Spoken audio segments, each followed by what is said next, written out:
Madame la Présidente, Madame et Messieurs les ministres, mes chers collègues, 413 milliards d'euros de besoins programmés ont été votés lors de la loi de programmation militaire 2024-2030. Ainsi, pour la 7e année consécutive, le budget de la Défense est en augmentation. Il représentera 47,2 milliards d'euros.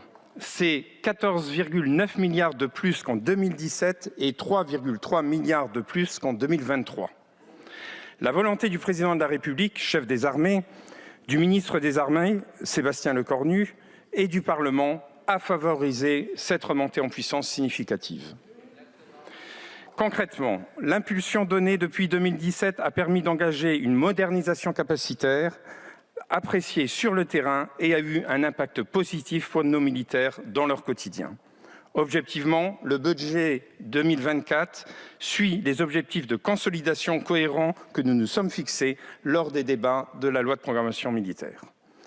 Tout d'abord, il poursuit les efforts pour moderniser, renouveler et entretenir nos équipements, avec 13,6 milliards d'euros de commandes pour les programmes à effet majeur hors dissuasion, avec 5,7 milliards d'euros pour le maintien en conditions opérationnelles, mais également avec d'importantes livraisons.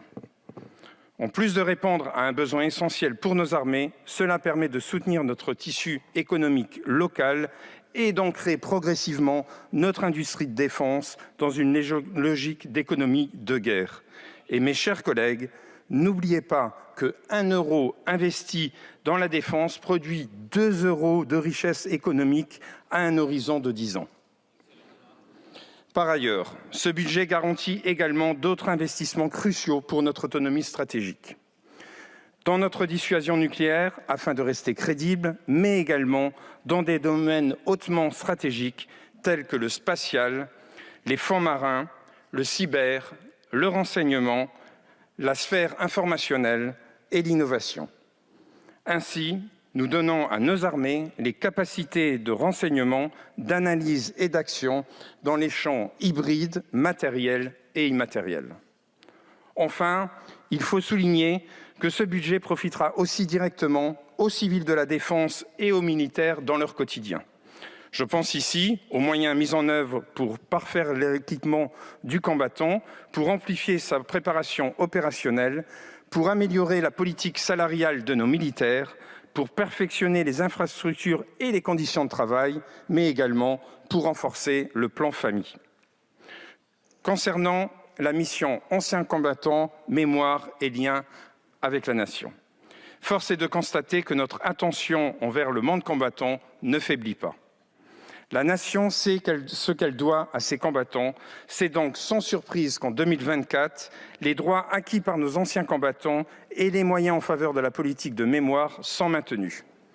Avec un budget programmé de 1,8 milliard d'euros, 2024 sera une année importante pour la transmission de notre mémoire nationale, au travers notamment du cycle commémoratif des 80 ans des débarquements et de la libération, pour la mise en œuvre du nouveau plan d'accompagnement des blessés, mais également pour le renforcement du lien nation-armée. Pour conclure, mes chers collègues, il y a une chose dont nous devons continuer à nous porter garant. C'est que la nation n'oublie jamais ceux qui s'engagent pour la défendre et que chacun d'entre nous continue de veiller à préserver la singularité du militaire français. Mes chers collègues, n'oublions jamais que l'engagement de ces femmes, de ces hommes, peut les amener parfois, si leur mission les y oblige, sur ordre, à donner la mort ou aller jusqu'au sacrifice suprême.